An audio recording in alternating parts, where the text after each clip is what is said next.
A cor do túmulo de Dom João I e Dona Filipa de Lencastre. Integrado nos trabalhos de campo do projeto da Capela do Fundador, o investigador turco Icit Zafer Elvassi fotografa a parte superior do túmulo de Dom João I e Dona Filipa de Lencastre para a constituição de um modelo tridimensional dessa estrutura, com recurso à fotogrametria 3D.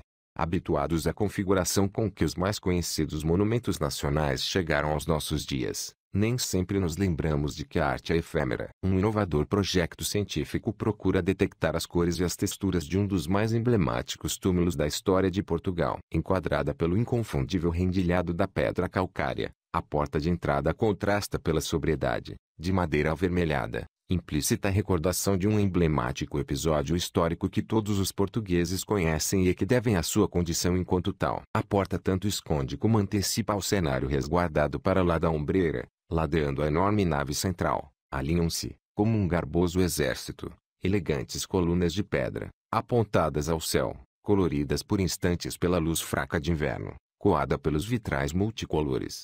A escala é avassaladora. O frio que se entranha na pele tem tanto de meteorológico como de psicológico perante o símbolo da nacionalidade que é, simultaneamente, um dos maiores monumentos de Portugal, o Mosteiro da Batalha. Foi a obra de vida do mestre de Avis, Dom João I, o rei que derrotou o exército castelhano em Aljubarrota, devolvendo a independência a Portugal e que, em 1386, mandou erguer o complexo em cumprimento de uma promessa feita, na véspera da batalha, à Virgem Maria. Quase 600 anos após a sua fundação, uma nova perspectiva começa a ser revelada num dos elementos mais nobres do edifício, a Capela do Fundador, onde estão sepultados Dom João I, a Rainha Filipa de Lencastre e a maioria dos seus filhos, que Camões apodaria mais tarde de ínclita geração, Dom Duarte, rei, Dom Pedro, regente do reino, Dom Henrique, o navegador, Dom João e Dom Fernando, morto no norte de África.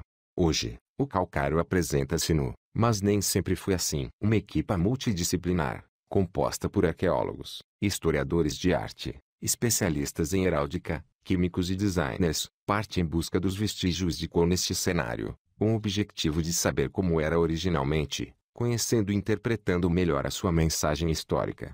O objetivo do projeto Policromia Monumental, financiado pela Fundação Calouste Gulbenkian, é compreender melhor a extensão, significado simbólico e material da cor no plano religioso, familiar e político, num monumento tão relevante quanto este. Joana Ramoa, investigadora do Instituto de História de Arte e responsável científica do projeto, explica que a análise da policromia abre um novo campo de estudo, é um tubo de ensaio patrimonial.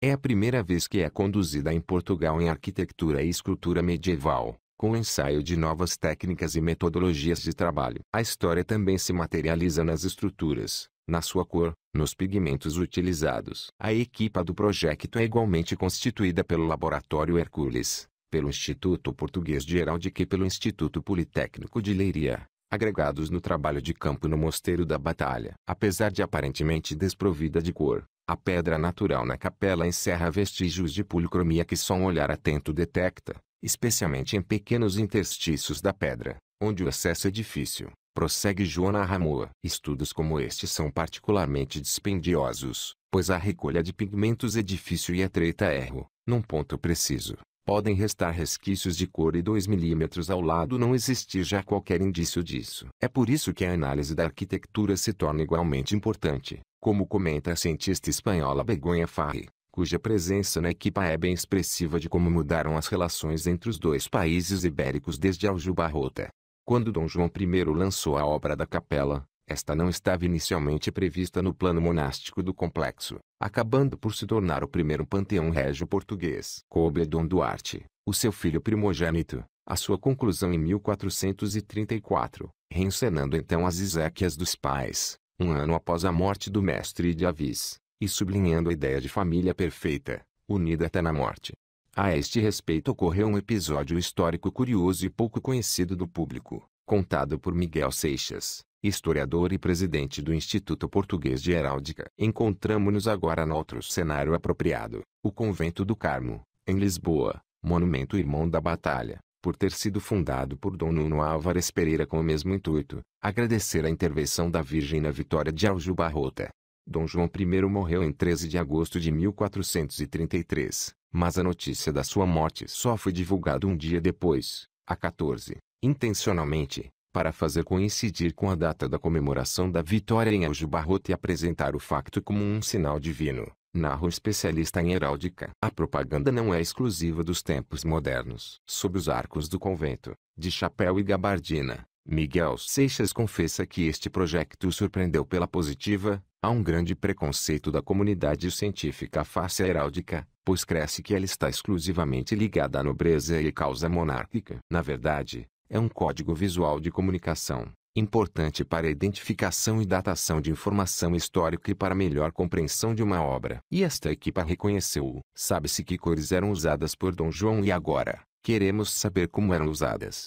Na escultórica dos túmulos, está bem patente um sistema de diferenças heráldicas. Entre familiares, pais, filhos e irmãos têm escudos bastante semelhantes, mas com subtis diferenças identificativas entre si. Como na época medieval imperava a cultura cavalheiresca, as batalhas eram o palco perfeito para actos de bravura e honra. Ao contrário de hoje, em que os militares se camuflam para dissimular a sua presença no campo de batalha, era importante ser facilmente reconhecido para mais fácil atribuição dos feitos heróicos. E tal conseguia-se pela heráldica. Sinal da importância destes signos visuais, o prêmio máximo para um combatente era a captura da bandeira do inimigo. Fernão Lopes, o cronista consagrado do século XV, que dedicou a Dom João I o seu talento narrativo, conta mesmo que o militar português que subtraiu a bandeira aos castelhanos em Aljubarrota trouxe ao rei tão entusiasmado que, enrolado nela, fez uma dança efusiva. O próprio monarca teve de mandar parar. Para a história, ficaram também os inovadores movimentos encetados por Dom Nuno Álvares Pereira, em particular a tática do quadrado, graças à qual as forças portuguesas, maioritariamente a pé e em desvantagem numérica, derrotaram uma das mais poderosas cavalarias do mundo. Foram vários os heróis desta batalha, com relatos de bravura cujo registro varia entre o facto e a lenda. Em primeiro lugar, o próprio rei, que lutou fisicamente lado a lado com as tropas e que, já prostrado, terá sido salvo em extremis de um golpe fatal do inimigo por um nobre, Martim Gonçalves de Macedo, cuja campa rasa se encontra à entrada da capela. Depois, o condestável, braço direito do rei cujo gênio militar é ainda hoje estudado por acadêmicos militares. Os feitos heróicos da ala dos namorados perduram também até a atualidade, tendo inclusivamente dado nome a uma banda pop nos anos 1990. Mas a mais icônica lenda é da padeira de Aljubarrota, de seu nome Brites de Almeida. No rescaldo da batalha, terá chacinado com as próprias mãos, a golpes de pá, uns quantos castelhanos que, em fuga, se tinham escondido no seu forno. Pelo menos, essa é a lenda. Bem perto desse local, irrequieto e visivelmente entusiasmado com os trabalhos de fotogrametria 3D e fluorescência de raios-x que investigadores turcos, norte-americanos, mexicanos, espanhóis e portugueses levam a cabo no túmulo central da capela do fundador empoleirados num enorme andaime que roça o teto, encontra-se Joaquim Ruivo, o diretor do Mosteiro da Batalha. Após um vigoroso aperto de mão, entre uma floresta industrial de focos, flashes, câmaras fotográficas e tripés, refere a importância da investigação interdisciplinar de um monumento tão emblemático como este, sublinhando que foi uma iniciativa da comunidade científica que a tutela acolheu com agrado. Reforça de seguida a ideia primordial de que a utilização de novas tecnologias e de uma metodologia que vai muito além dos conceitos tradicionais da história de arte tem como objetivo o conhecimento material do patrimônio e o estímulo de uma dimensão pedagógica, que o torne atrativo para o público. Com 500 mil visitantes anuais, 80% dos quais estrangeiros, a batalha é o terceiro monumento sob tutela da Direção-Geral do Patrimônio Cultural mais visitado do país. Sorrindo, de discurso solto e informal, Joaquim Ruivo, antigo professor de História, remata, em tom jocoso, este projeto de investigação é exemplar até pelos objetivos que persegue de uma certa deselitização do conhecimento científico. Através da tecnologia de laser scan e fotogrametria, que cria nuvens de pontos, o primeiro resultado visível é o modelo 3D de toda a capela. Na realidade, é uma técnica fotográfica avançada que permite analisar o espaço tridimensionalmente, em diferentes perspectivas. E já tem uma aplicação prática. Será instalado ali um ecrã interativo de grandes dimensões, com a imagem em 3D da sala colorida virtualmente, tal como ela terá sido construída originalmente. Mais adiante, e se conseguirem reunir as sinergias de mecenato necessárias, Joaquim Ruivo gostaria de recriar esta percepção a uma escala mais ambiciosa, com recurso à tecnologia de videomapping.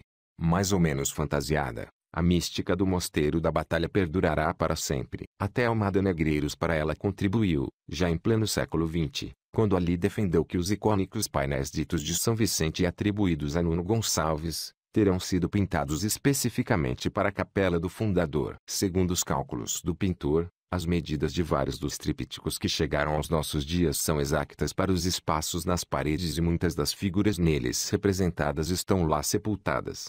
O projeto de estudo da cor que caminha agora para a conclusão segue um caminho inovador, almejando lançar sobre a batalha uma nova luz e acrescentando conhecimento científico, tangível e fidedigno, sobre um dos mais marcantes episódios da história de Portugal. Mesmo que nos tenhamos de habituar à perspectiva de uma capela do fundador em tons mais dourados e menos brancos do que constavam nos manuais de história. A construção do Mosteiro da Batalha foi iniciada em 1386, cumprindo uma promessa de Dom João I à Virgem Maria. Na véspera da Batalha de Aljubarrota, a construção do monumento prolongou-se por 2 séculos. Desde 1983, é classificado como Patrimônio Mundial pela Unesco. É agora visto a uma nova luz, graças ao contributo da ciência.